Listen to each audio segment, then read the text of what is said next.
Taigi esu 4 A klasės mokinys Vilius Valantonis ir šiandien norėčiau pristatyti darbą. Tai būtų vitaminai profesionaliame sporte. Taigi vitaminai sporte yra toks pat neatsiejamas dalykas kaip ir eiliniame žmogaus gyvenime ir norint pasiekti kažką daugiau, jie yra neatsiejama to dalis. Taigi profesionalus sportas ir mityba tai yra du visiškai neatsiejami dalykai. Gerai suderinta mityba ir pritaikyta prie jūsų profesijos ar sporto šakos gali turėti labai didelę įtaką.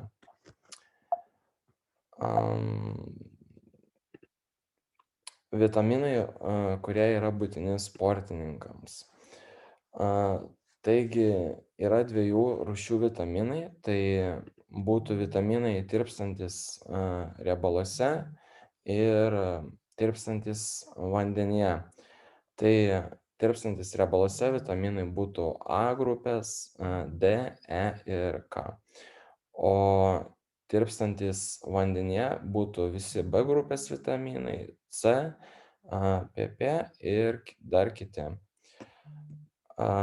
Taigi mūsų, mūsų tema buvo vitaminų reikšmė sporte, taigi vitaminų, vitaminų stoka gali įtakoti mūsų sportinius rodiklius. Tai gali sumažėti mūsų koncentracija, padidėja traumų galimybės, mums trūksta energijos. Esu ne iš vieno sportininko girdėjęs, kad sako, vat šiandien neturiu jėgų. Tai galima teigti, kad jam trūksta vitamino D. Taip. Taigi trumpai prabėgsiu pro vitaminus ir ką jie maždaug duoda. Taigi vitaminas A būtinas odos ir gleivių ląstelių susidarymui ir atnaujinimui. Yra svarbus regėjimui, normaliam augimui, kaulų, dantų formavimuisi, nervų sistemos veiklai ir organizmo atsparumui ligoms. Vitaminas D reguliuoja kalcio ir fosforo įsiurbimą į žarnyną bei padeda šioms medžiagoms išsilaikyti kauluose ir dantyse. Svarbus kaulėjimo procesuose. Taigi galima teigti, kad vitaminas D yra tikrai svarbus po traumų, po lūžių ir padeda išsigydyti kai kurias traumas ar greičiau atsistatyti. Vitaminas C yra puikus antioksidantas, stiprinantis imuninę sistemą, apsaugo nuo širdies ir kraujagyslių ligų, mažina nuovargį, padeda vyriškumui, drėkina odą, apsaugo ląsteles nuo vėžinių pakitimų, svarbus vaisiaus išnešiojimui, didina vitamino A kiekį kepenyse.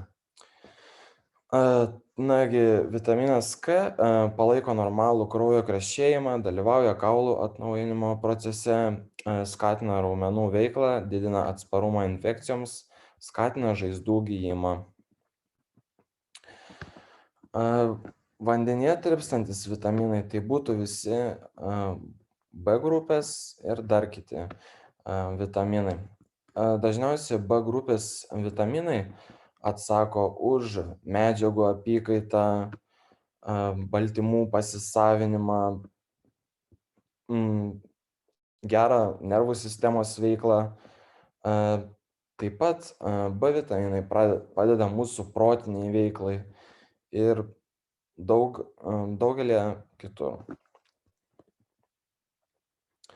Tai galim matyt, kad vitamino B grupės yra tikrai labai daug. Taipogi vitaminas C veikia kaip antioksidantas, saugantis nuo laisvųjų radikalų žalingo poveikio. Vitaminas C padeda išvengti kai kurių širdies ir kraujagyslių ligų, o tai yra tikrai svarbu mūsų sporte. Hipovitaminozė tai yra vitaminų trūkumas.